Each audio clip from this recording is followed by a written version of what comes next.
அப்பா பிள்ளை வரைக்கும் பிள்ளைல இப்ப பேர வரைக்கும் ஆரம்பிச்சாங்க. இப்ப இவரே வந்து பத்துன அவரு விஜய் வரணும் தான் எங்களுக்கு ஆசை. கிரவுண்ட் யார் தான் இருக்கலாம், ஆனா ஆடியன்ஸ் எல்லாம் ஒருத்தர் தான் பார்ப்பாங்க. விஜய் தளபதி தலைமுறையா வருவ. அப்ப இருக்கிறவங்க அவன் சினிமா நடிகே விட்டு வந்துட்டான். இதுல நிக்கலாம் நல்லா செய்யலான்னு வந்துக்கிறான்.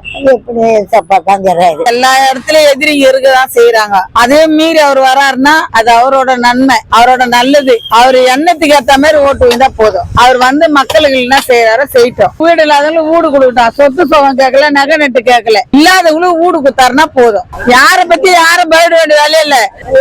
கலைஞர் செஞ்ச இதுக்காக இப்ப கொஞ்சம் எதிரி மாரி இருக்காங்க. ஆனா இவர் நல்லது செஞ்சா இவர் தான் முன்ன நிப்பாருன்னு நினைக்கிறேன். கட்சியில வராத முன்னே விஜய் ரொம்ப பிடிக்கும். கூட்டிகளை சம்பாதிக்கிறத இப்ப எலெக்ஷன்ல வந்து அழிக்கிறாருன்னா எதுக்காக அழிக்கிறாரு? எதனா ஒரு பொறுப்புக்கு வருவாருன்ற ஒரு எண்ணம் தானே. இவர் வந்து எதனா ஒரு உதவி பண்ணுவாரா விதவைங்களுக்கு? ஆளுமே இல்லாத அனாதிங்களுக்கு ஒரு உதவி பண்ணுவாரான்ற ஒரு நம்பிக்கையில தான் நாங்க. அவங்க ஒரே குடும்பத்துல தலைமுறைக்கு ஆண்டு போறாங்கன்ட்டு அது இருக்கக்கூடாது. இந்த ஒரு வாட்டி அவரை வர வச்சு பார்க்கலாம்.